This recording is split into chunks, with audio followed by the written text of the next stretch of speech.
Hello, it's Drake again, and today I kind of just want to talk about my current interest, which is mostly traditional Chinese literature. So I think firstly it'd be interesting to talk about how I got interested in this. To start off with, I believe it was in 2016, I ordered this book called Poems of the Masters. And this is a classical anthology of Tang and Song Dynasty verse, translated by Red Pine, put out by Copper Canyon Press. And I can't remember exactly why I was interested in this, like why this specific volume jumped out at me, but I remember I was always curious about Chinese literature. The way I kind of think of it to myself today is, if you haven't read Chinese literature, it would be like being from anywhere else and not knowing about European literature. It would just be, to me now, it'd be like it's just unforgivable, because you're missing out on so much if you don't know about it. So back in 2016, I got this anthology and it's become one of my favorites. Well, now that I'm teaching, I brought it to my school I teach at, and last year, one of my students had moved from China to the US, last year. And, we were reading our typical stuff in class, and then I just brought it up once because one of our conversations wandered on to, Chinese literature and what kind of the difference is between teaching literature in the US and in China. And then I brought it up to him, and my student ended up taking the book home and read through the whole thing. He talked with his older sister about it, who had been educated in China and this stuff, and he kept it for a few weeks and brought it back, and we had a good conversation about it. And so that was last year, and then it got on my mind a little bit more again. And then this year, one of the classes I teach, we had our students, because quite a few students of varying ethnic backgrounds, ranging from Chinese, Indian, Hispanic background, European ancestry in America, and so on. So what we were going to do, and what we did, is have students research their home language, their language they speak at home. And if it was multiple, they could pick. And then we grouped students into language families to show the deep interconnections between languages. And one of the groups gave a masterful presentation on Sino-Tibetan languages, of course focusing on Chinese. So that's kind of what got me back into it. That was about 3 weeks ago, and I've been totally sucked up into thinking about Chinese stuff since. And again, in the past, 7 years, I've been kind of, in and out of it. I'd go back into it for a little bit and then kind of go back to something else. But it wasn't like modernism or, something like that, or Elizabethan literature, where I just got really deep into it for years. So it's not something I especially know a lot about, or it's not something I have, to my eyes, a perfect collection of or anything. But anyway, I thought today I would spend a video just talking about what I have, what I've been interested in, what I've been reading, and then maybe you can get some good ideas from it or recommendations. So this will be a lot of information. So this might be one of the ones that you might, watch part of or something. But anyway, let me actually, forgot to grab 2 books, so let me go grab those. I'll be right back.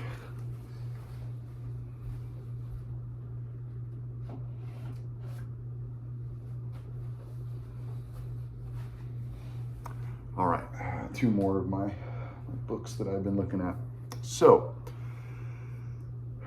what's a good place to start? So I think a good place to start is basically where I just started. I have been mostly interested throughout my time span of reading Chinese literature. I've been mostly interested in the poetry. And I think for two reasons. So partially because I love seeing bilingual editions. I love being able to see, you know, both traditional and simplified Chinese. Ideally, I mean, by far ideally, I would like to see what the author wrote in. So if the author wrote in classical Chinese, I want to see classical Chinese. If the author wrote in vernacular Chinese, I want to see that. And then if the author specifically wrote in simplified Chinese, I want to see that. And simplified Chinese, to my understanding, mostly originates from vernacular Chinese, the written script. So anyway, kind of stems back to my interest in facsimiles. I have a whole shelf of facsimiles, and I think you can't,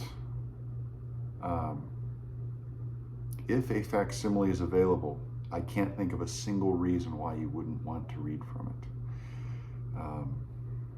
It's basically my idea. Facsimile of the original printing or a manuscript, even better. But of course, most people don't care about it, and whatever. But anyway, so I'm just going to talk about some poetry I have. In Austin, Texas, there was a new bookstore that was just opened called Alienated Majesty.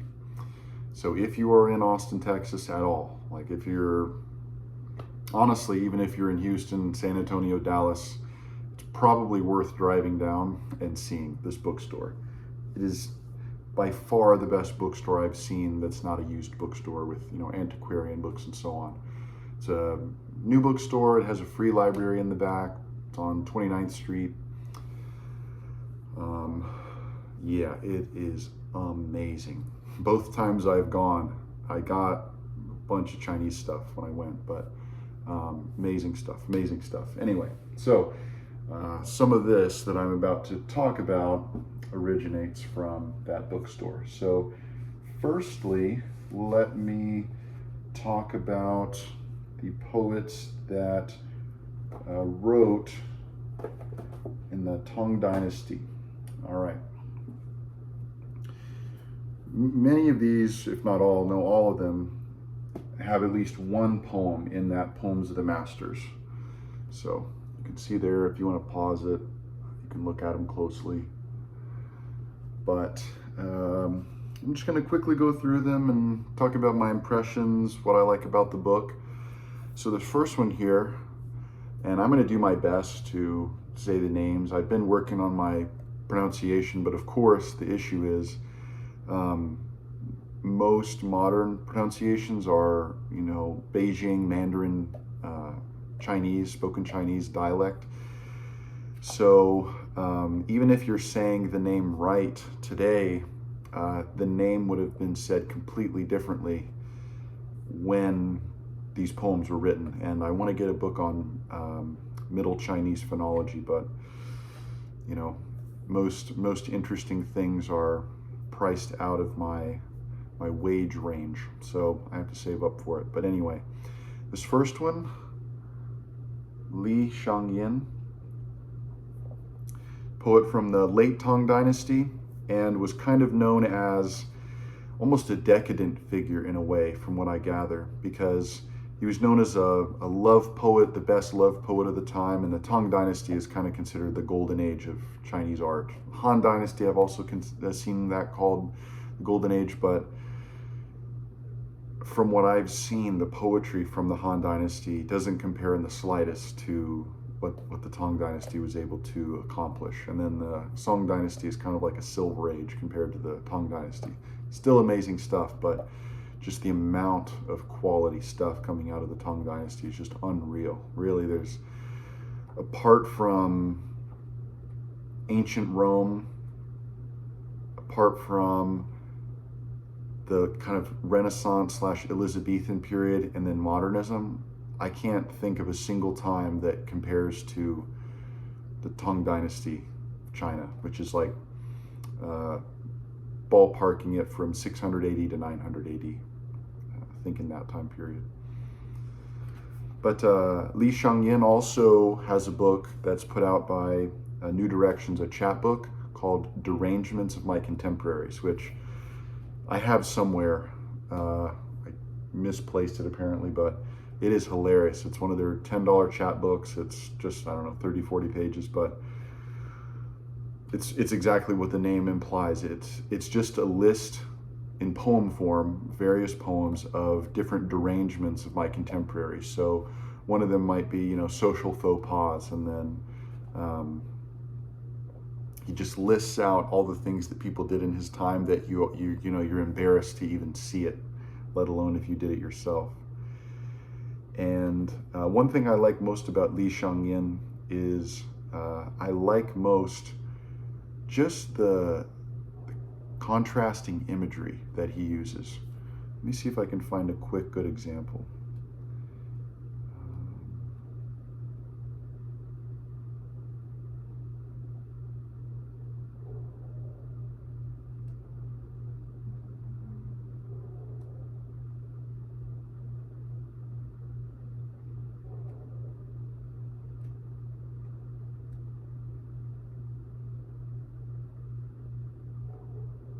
Yeah, like for example, this one's pretty good. Dawn is a curtain beaded with broken dragonfly wings, a gossamer screen that holds only empty green. The jade bay has not seen a fishhook in 3,000 years. The darkness of the lotus seed, dragon mourned. Just as an example. This one's in NYRB Poets, translated by Chloe Garcia Roberts, with additional translations by Lucas Klein and A.C. Graham. So, top tier stuff, top tier stuff. All right, who's next? Who's next? So, next, one of the main figures, one of the many, one of the several, I guess, like Shakespeares of China, and that is Li Po, or as you'll hear him pronounced today, Li Bai. Whenever I say Li Po to my students who know Chinese, they're like, who's that? And then I say Li Bai, and they're like, oh, okay, Li Bai. So anyway, but this is another New Directions. Oh no, not another New Directions. That was NYRB, but I mentioned New Directions previously. But anyway, yeah, so New Directions, translated by David Hinton. He's one of the go-to people to look for his translations of Chinese poetry. And Li Bai is one of the poets that in China is like, you know, you just obviously memorize his poetry. Let's see. I'm going to read one from the anthology Poems of the Masters. It's one of my favorite poems that I've read. And let me see.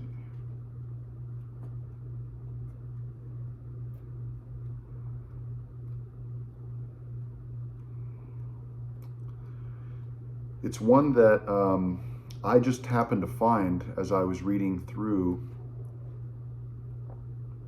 and just amazing. So Li Bai, who was alive from 701 to 762 AD, and this one's called Seeing Off a Friend. Dark hills stretch beyond the north rampart. Clear water circles the city's east wall.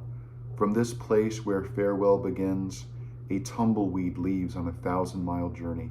Drifting clouds in a traveler's thoughts, the setting sun in an old friend's heart, as we wave and say goodbye, our parting horses neigh.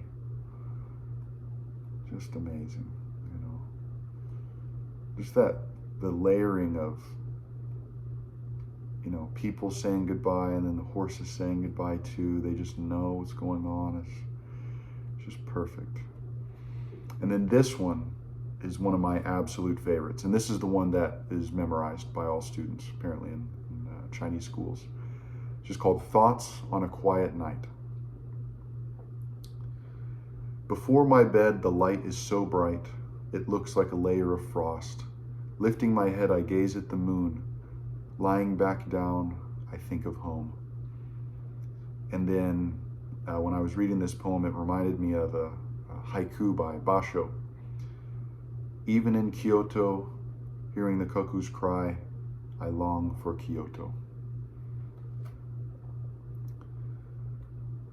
So that's Li Po or Li Bai, however you want to say his name, but this edition is my go-to to read from, though, because it's selected and has So many good poems to read from. All right, so who's next? All right, we'll go to Li Po's friend in life, who is a little younger than him, and that is Tu Fu. So these are the 2 volumes I have of Tu Fu. This one is also in New Directions, and it's been expanded recently. It's also David Hinton. And there was one poem I read the other day that just totally struck me. We were out eating some pizza, and it seems to me that both Du Fu and Li Po are pretty much the 2 top Tang Dynasty Chinese poets. And this one is called Getting Free of Thoughts. I dismount on the old battlefield, gaze through 4 directions of blank waste. Wind moans and clouds drifting away, yellow leaves scattering down across, rotting bones gnawed through by ants and smothered by vines in late bloom. Sage elders lamented all this long ago, but clerks can't stop opening frontiers.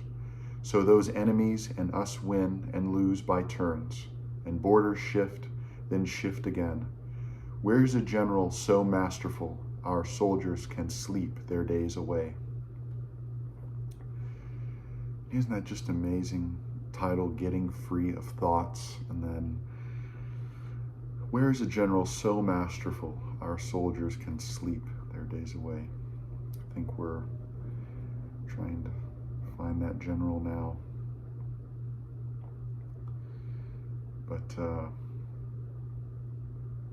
yeah, just amazing stuff. And then I was very pleased to find this book, A Little Primer of Tu Fu. So this was written back in, I think, the late 60s, early 70s. David Hawkes, his name will come up in a bit when I talk about another translation he did, but this is a primer in the sense where it has the original traditional Chinese. It has it, I believe the Pinyin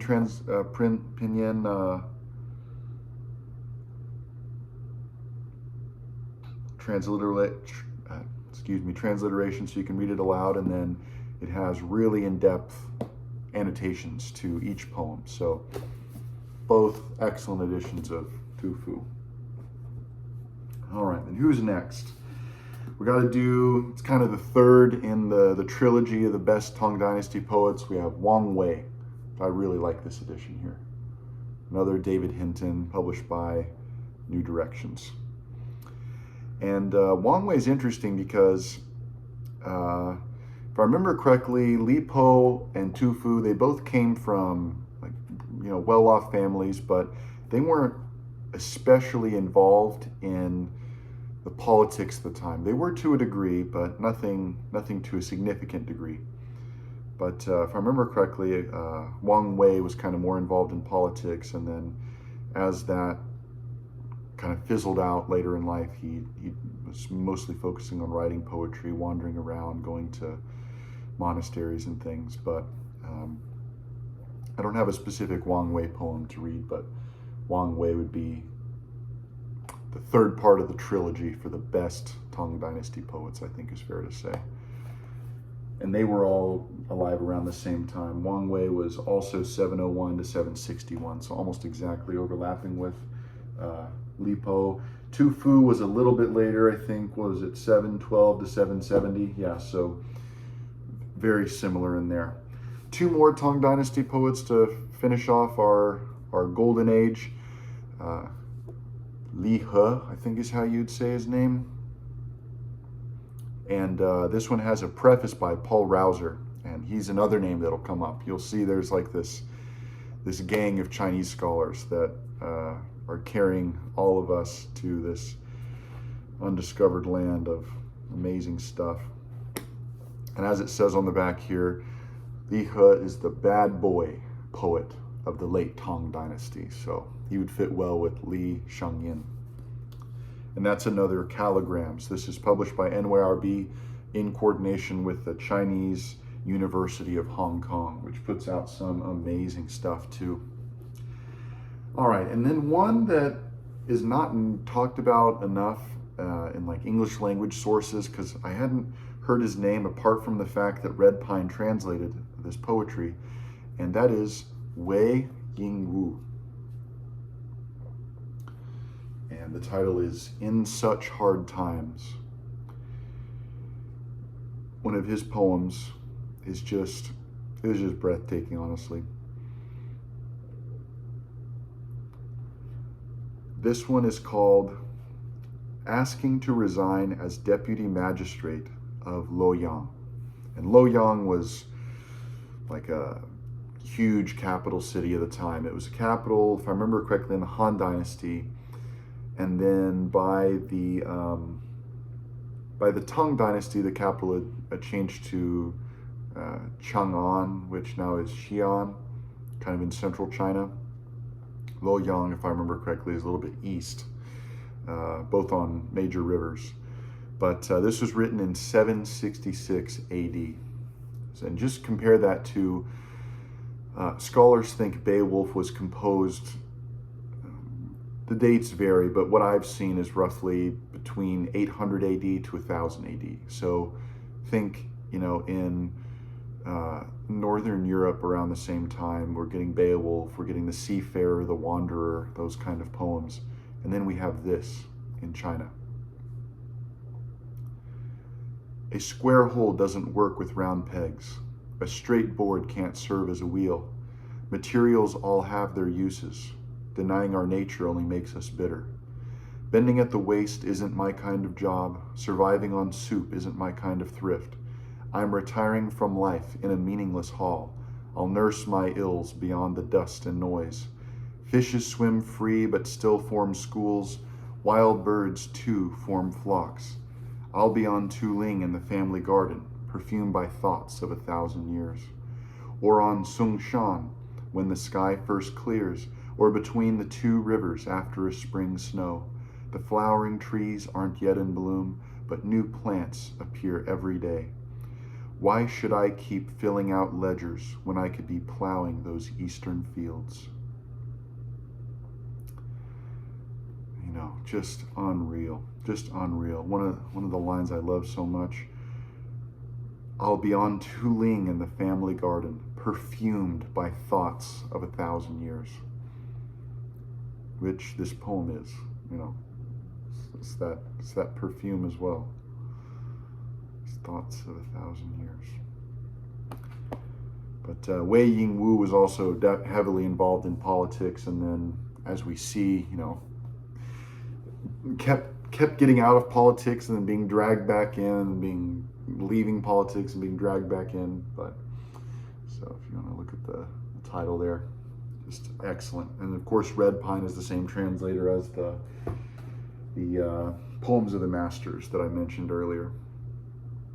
All right, two poets that follow the Tang Dynasty is the Song Dynasty. So we'll go with Wang An-shi first. Oops. There's Wang An-shi, who, again, involved in politics at the time. And this is also translated by David Hinton. The Lihe was J.D. Frodsham. And then Wang Wei was David Hinton as well. For poetry, I look, if I see David Hinton or Red Pine, definitely go to. Burton Watson is up there too. And then this J.D. Frodsham seems to be putting out some stuff, but his translations are expensive for some reason. So I don't know what the deal is there, but Wang An-shi is, so he was involved in politics, wrote poems when he was a politician, but then he got out of politics and he cultivated Chan or Zen Buddhism. And these are his late poems. So these are his poems from the time where he was cultivating his Buddhist practice. Let's see. So here's just a random example. I just turned to it, called Death of My Horse. In loving devotion to this old guest among pine and bamboo, it slept nights beneath my east window how many years? A colt, come from heaven's stable, it's turned dragon now and set out. leaving only a lame little donkey for my wandering in idleness.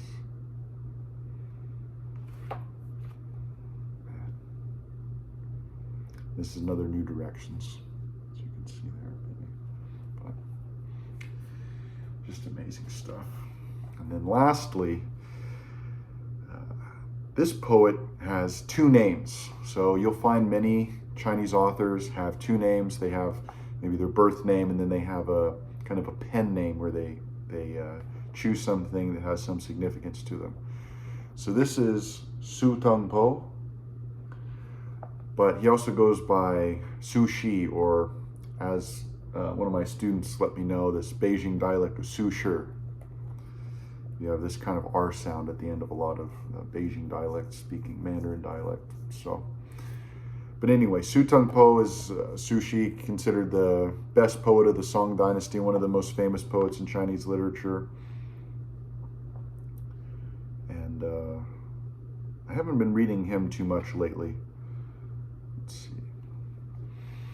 I just turned to one, page 35. This one was written in the year 1071. So, as we see there, about 300 years after the Tang Dynasty, the height of the Tang Dynasty with Li Po, Tu Fu, those characters.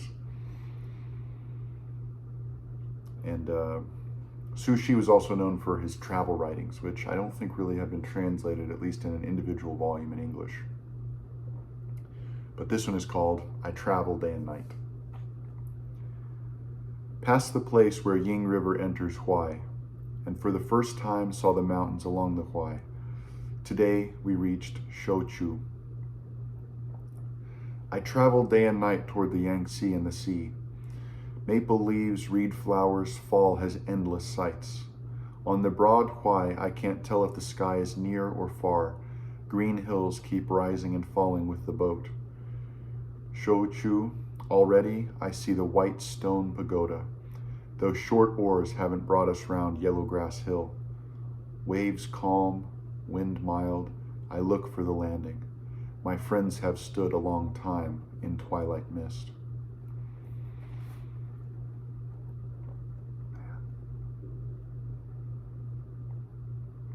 Man, I just love reading these. I can't wait for the time when I can read these in the original.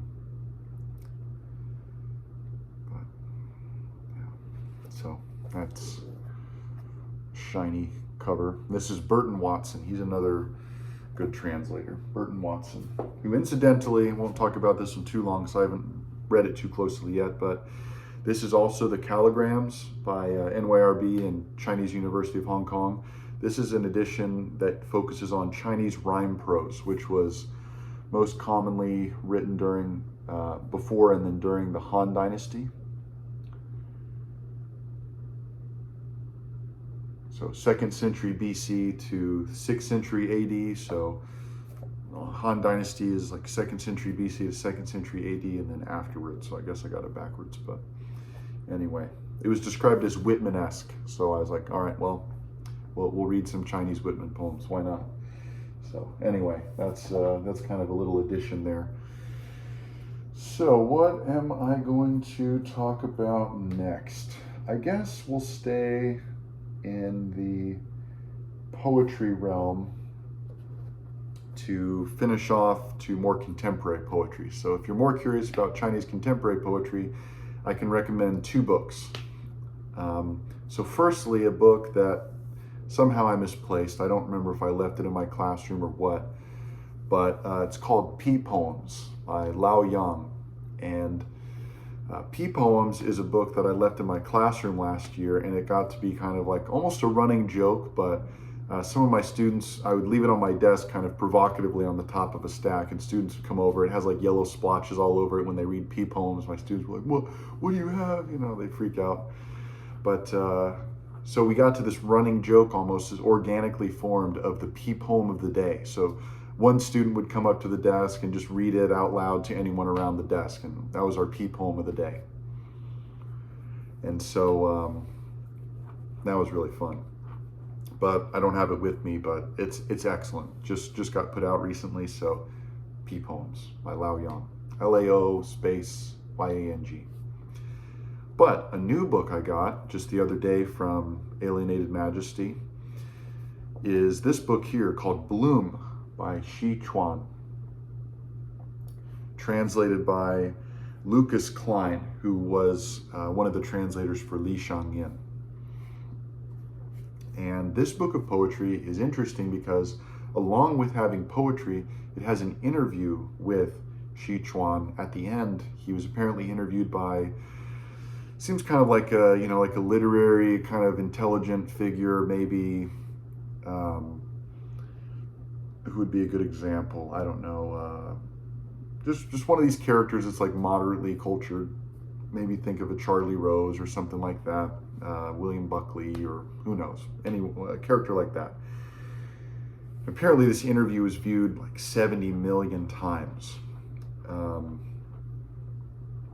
And the interview is interesting because I just got done reading a book about the Chinese Cultural Revolution, which I'll talk about in a second, but I'll go ahead and show now. The Cowshed by Ji Xianlin. It's an NYRB book. So I had that in the background of what I was thinking, and then in this interview he talks about, the poet talks about that at the end of the Chinese Cultural Revolution we were still living in the glow of it, and in the way that now things were finally opening up. And Shi Chuan went to Peking University, which is like one of the Chinese Ivy Leagues, think of it that way, one of the best schools in China, along with Tsinghua, Fudan, and Zhejiang University in Hangzhou.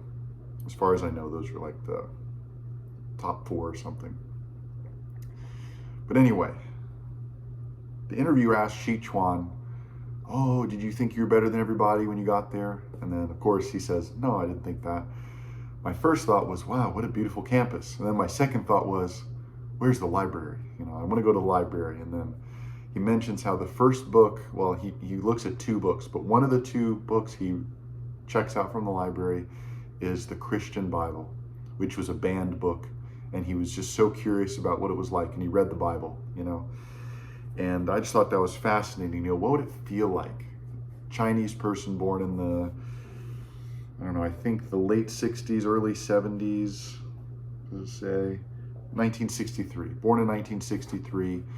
So literally getting to college right when the Cultural Revolution ends, late 70s, and then he gets to read this banned book, the Bible. And just, what would that feel like? It's exactly like I mentioned, if you're, kind of immersed in Western culture and you haven't read anything from China, it'd be similar to like being from China and not reading any European literature. It's just insane to imagine just what you're missing out on. And so Shi Chuan, in an interesting way, is kind of mirroring me to a degree. It seems like he got way more into it. He's a professor of European literature and all this kind of stuff. He's learned languages, but let me just read you a part from one of his poems to emphasize one of the aspects of his poetry. So apparently in the 1980s, there was this argument between different schools of poetry. There was one, the intellectual school, and then there was one, the like popular school, where intellectuals, of course, had cultural references, allusions to classical Chinese, references to Western culture, and so on. And then the popular school, they were, writing more simple things that could be more easily understood, presumably. And this poet was categorized with the intellectual school because he made a lot of references, and it was kind of, you had to know something to understand it. God forbid you had to know something. But he didn't fall on a side. He argued for both. He thought, well, why split people up? Why not do both? Why not have both aspects in your poetry? And just excellent. And then the introduction was just music to my ears. Listen to this. Listen to this. As he says in one poem, "Don't deprive me of my complexity." And elsewhere, "I turned into 5 of me in 1992. The bitter me, the suspicious me, the uncertain me, the me who laughs out loud, and the me who navigates the cold and turbulent river of history. Like Whitman, like Pessoa, he contains multitudes." And that's from the introduction by Lucas Klein, the translator. If that doesn't get you to buy this book, shut the video off. Shut the video off. Okay. I'm going to read one from, started in 2014, and it's called The One Who Happened. I'm just going to read 2 stanzas. Screw it, I'll read the whole thing. Why not? Why not? All right. He happened to hear the world was square, like the square table at home that could be used for eating or playing cards on. He happened to hear that the emperor is made so by divine right, but he's just a commoner, so that's nothing. He happened to have not heard of Hitler, that guy with a little mustache who avoided him for 19 years. He happened to have not heard of the Cultural Revolution and looked at himself in the mirror in a positive light. When he came to Beijing, it happened to be a clear day, no smog. In a spurt of energy, he went to Inner Mongolia, where he happened not to run into a sandstorm and so never got lost. Convinced by the blue sky with white clouds above the grasslands that all distance was reachable, he happened to meet a stallion that let him ride for 1 hour at full gallop between heaven and earth. Back in his hometown, he happened to not run into the accountant's daughter, so he married the daughter of the fruit wholesaler instead.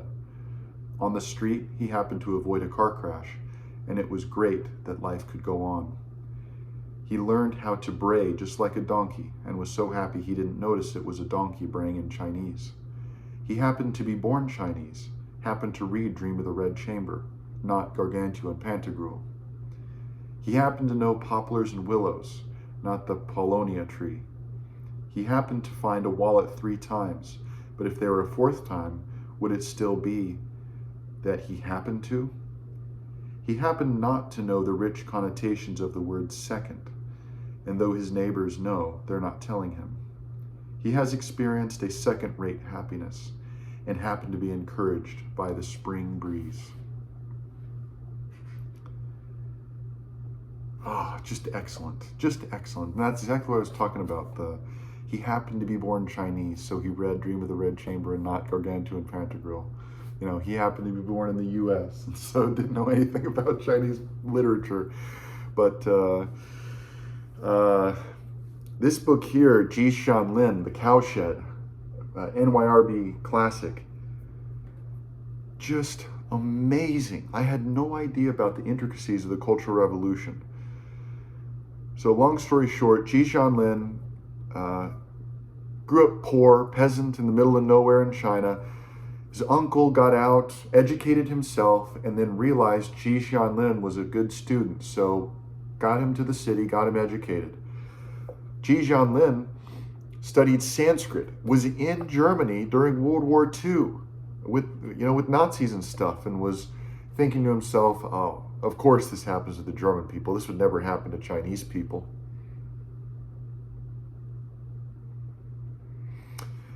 And then Mao gets into power. There's a cult of personality. It's absurd. And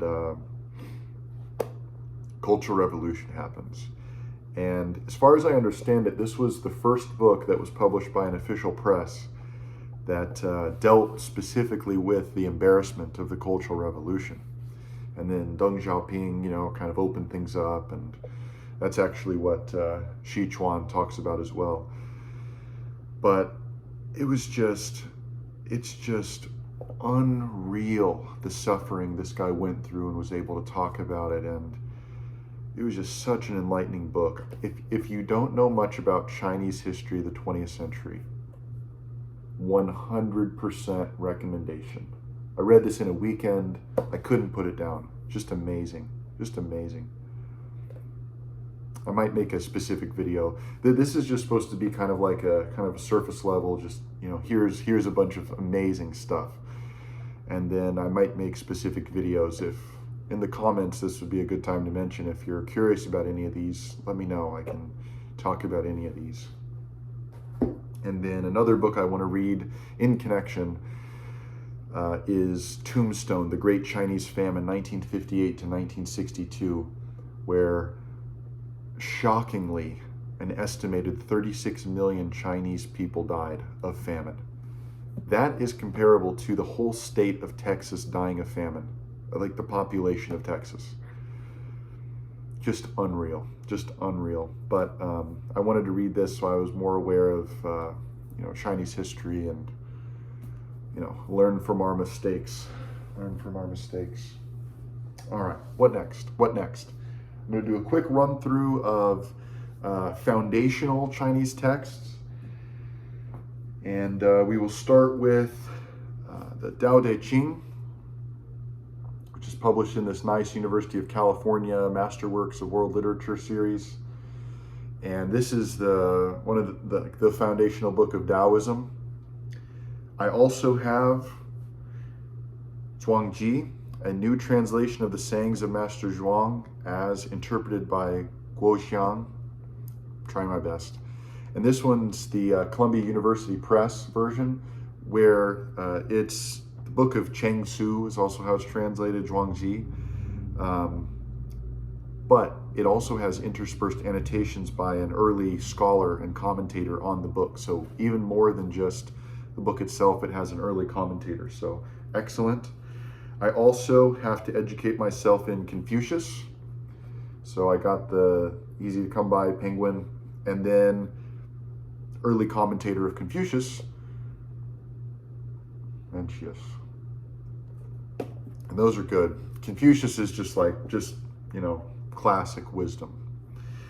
Then two other books, Elegies of Chu, an anthology of early Chinese poetry. So this is mostly the Han Dynasty.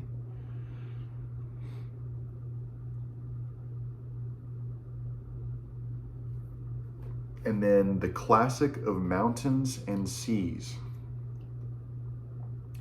which is 3rd century BC to 2nd century AD, also Han Dynasty. This one's kind of more like mythology. Think of it maybe more like,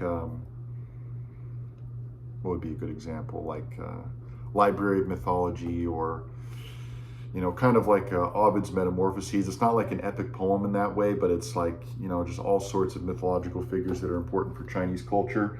So I wanted to have that under my belt too, so I didn't miss any references. All right, next we have the prose classics. And we have to start with The Romance of the Three Kingdoms. And this edition is University of California Press and Foreign Language Press, which is the press that publishes a bunch of Chinese works and translation. Some of them aren't the best translation available, but this one happens to be. Moss Roberts is an excellent translator of Chinese. He translates the Dao De Jing that I showed just earlier. And this book is called The Iliad of China by Anthony Yu, another excellent Chinese translator who translates a book I don't have, The Journey to the West, which is a 4-volume edition translated by University of Chicago Press. I think I'm going to buy the whole set next paycheck. But anyway, Romance of the Three Kingdoms, if you played Dynasty Warriors, all the characters come from there, but it's considered like the foundational work of Chinese prose. Let's see, what next? All right, next we also have another of the 6 great classics. Actually, let me do this other one. I have 2 out of 5 volumes of the Plum in the Golden Vase. I'm trying to get the hardcover editions.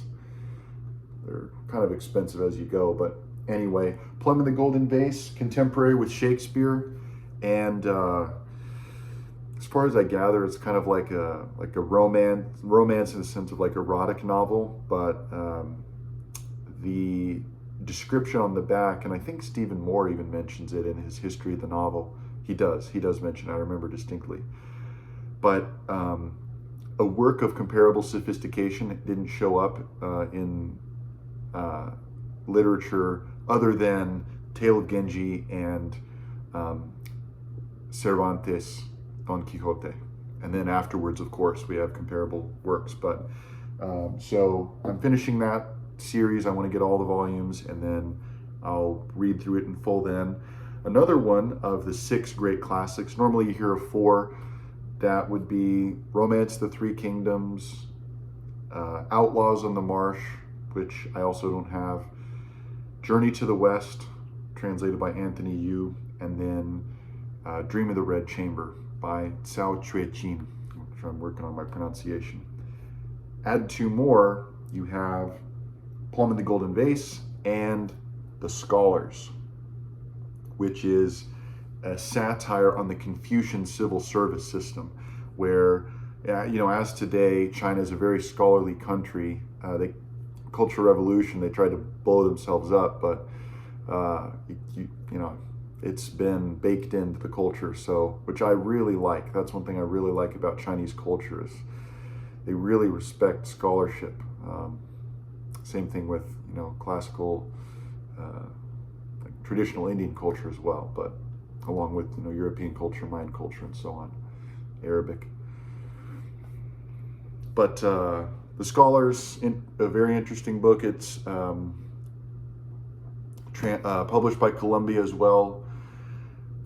The major translator, or the major university presses that you should look out for: Columbia University Press, University of California is excellent, Copper Canyon, and New Directions. Those are really the go-tos for if you're trying to find good Chinese stuff. And Columbia, if you're looking for contemporary Chinese stuff, is amazing. Contemporary in the sense of like the last 100 years. So, The Scholars, another one to keep an eye out for. What else?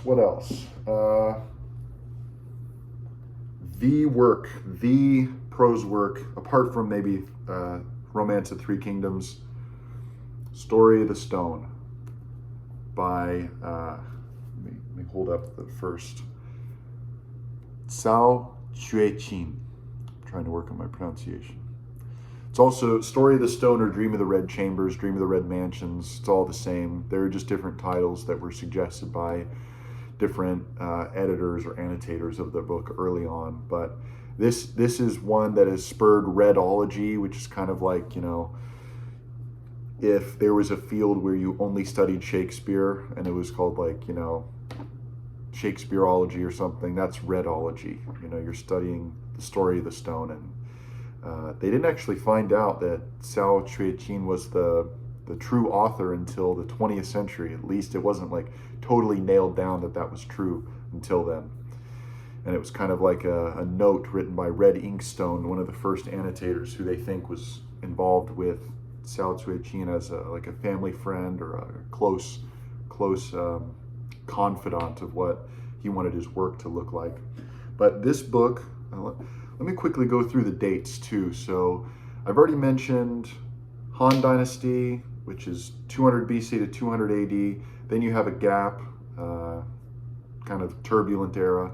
And then Tang Dynasty is in the 600s to the 900s. Then after that, you have the Song Dynasty, which is, 1000 AD, give or take 100 years, pretty much on both sides. Then you have a bit of a gap, and then you get to the Ming Dynasty, which, if I remember correctly, was around 1300 to about mid-1600s.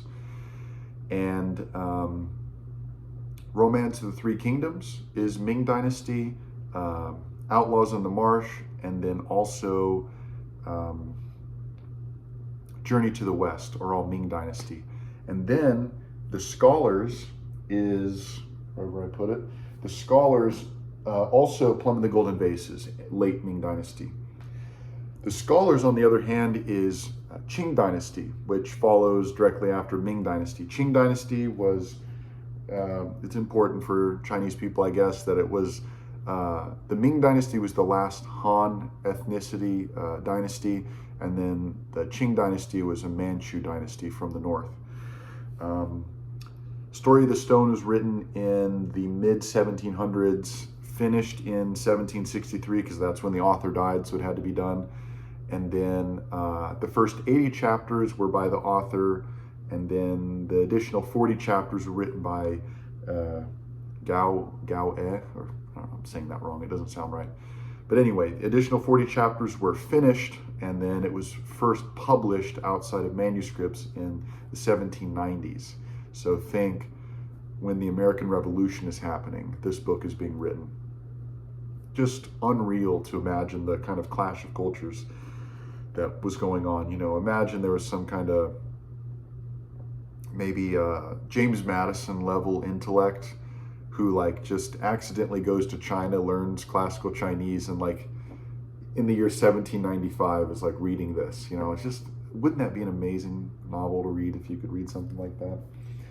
But anyway, so that's Story of the Stone. Speaking of, on the back it says this is a picture of Thomas Paine. I don't know if you can read that, but this is clearly not Thomas Paine. His alter ego, perhaps. All right, a couple other ones. Peach Blossom Fan is a play written about the collapse of the Ming Dynasty. And then two other works.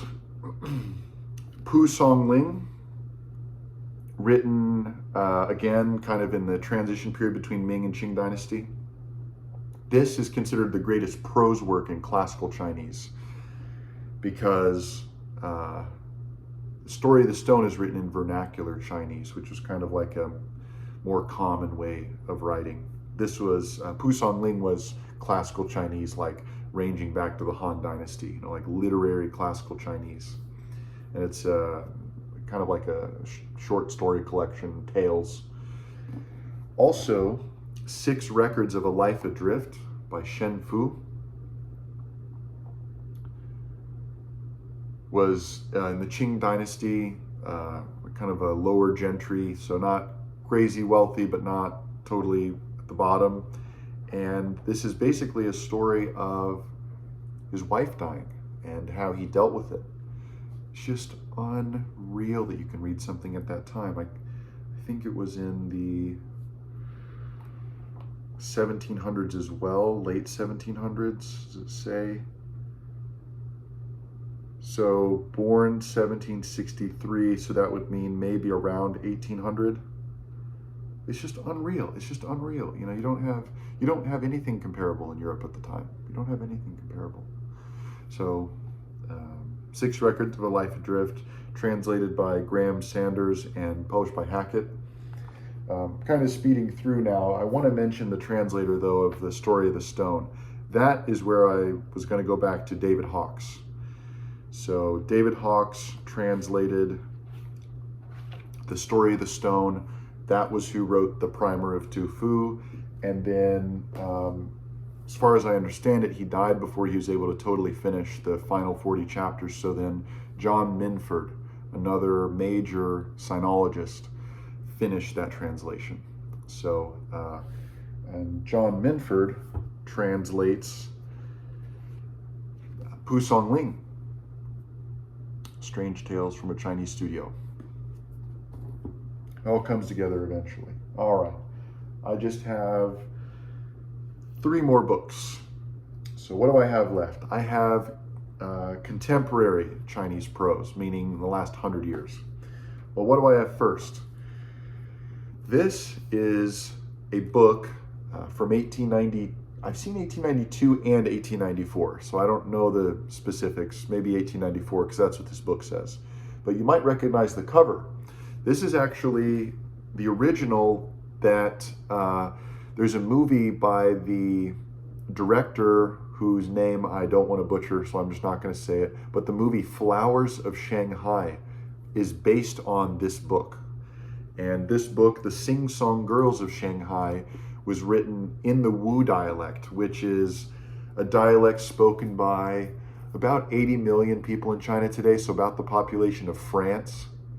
But it's kind of a neglected dialect. You know, China's still in their nationalist phase where everyone has to speak the same way, and you know, it just happens to be the way that the government speaks up north, Beijing Mandarin dialect and so on.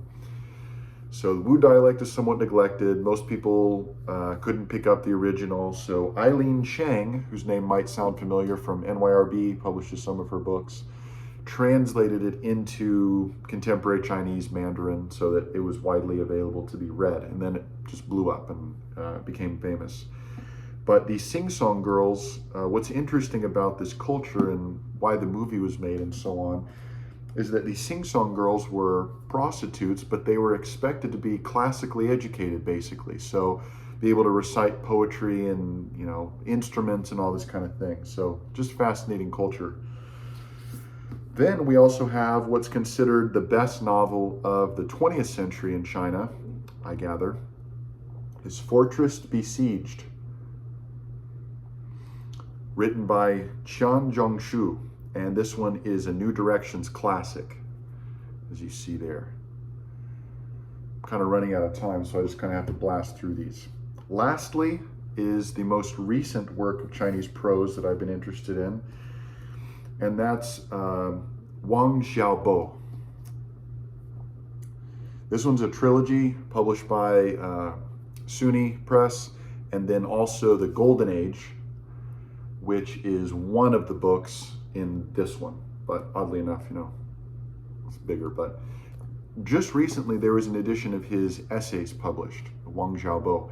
And he was kind of considered like, not quite an underground writer, but a writer that didn't look for government approval. He was writing his stuff. It's satirical. He makes fun of silliness of modern China, and just very interesting stuff. So if you're looking for interesting contemporary Chinese, I think they were written in the 90s. He says if you like Gao Xingjian, you would like this. So, all right, I think that's everything I wanted to mention. Yes. No. Cool stuff. This is just cool stuff. Firstly, the book I've been reading to try to get my head around reading classical Chinese is this book here, Paul Rauser, published by the Harvard University Asia Center, A New Practical Primer of Literary Chinese. It's been hard just getting my head around recognizing whether something is in traditional or simplified Chinese. But finally, once I got my head around that, just trying to memorize radicals. I'm not trying to do this quickly.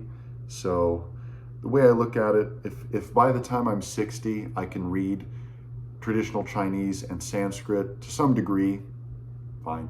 As long as I have good dictionaries around, it's not that hard. It's hard, but it's not that hard. This book is excellent. If you want to try to learn how to read traditional Chinese, highly recommended. And this is the literary Chinese, even more than just traditional. And then I wanted to see what books were like what books look like that are published in China today. So I decided to get the authoritative edition of The Story of the Stone, which is said Hong Lu Meng. I'm probably saying that wrong. I haven't gotten the speech down for the tones. But this one is the authoritative edition published by Peking University Press. And why is it authoritative? So it is in simplified Chinese, so it's not what Cao Chueqin wrote in, but the editor is Zhou Rucheng, who was the 20th century top of the top scholar of The Story of the Stone or Dream of the Red Chambers. So if you want to get a Chinese edition, to my understanding, this one is like the Dream edition. Peking University Press, Peking University, you know, it's like comparable to, you know, Harvard University, so on and so on. And the editor is the best. That's only the first 80 chapters though, because he viewed that as the real core of the book. And then I ordered from New Jersey in the United States a traditional Chinese version, which was published, I believe, in the 60s in Hong Kong. So as you can see there, traditional Chinese, this is volume 1.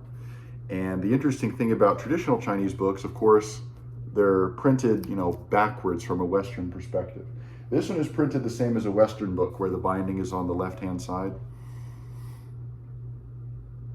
This one, on the other hand, the binding is on the other side.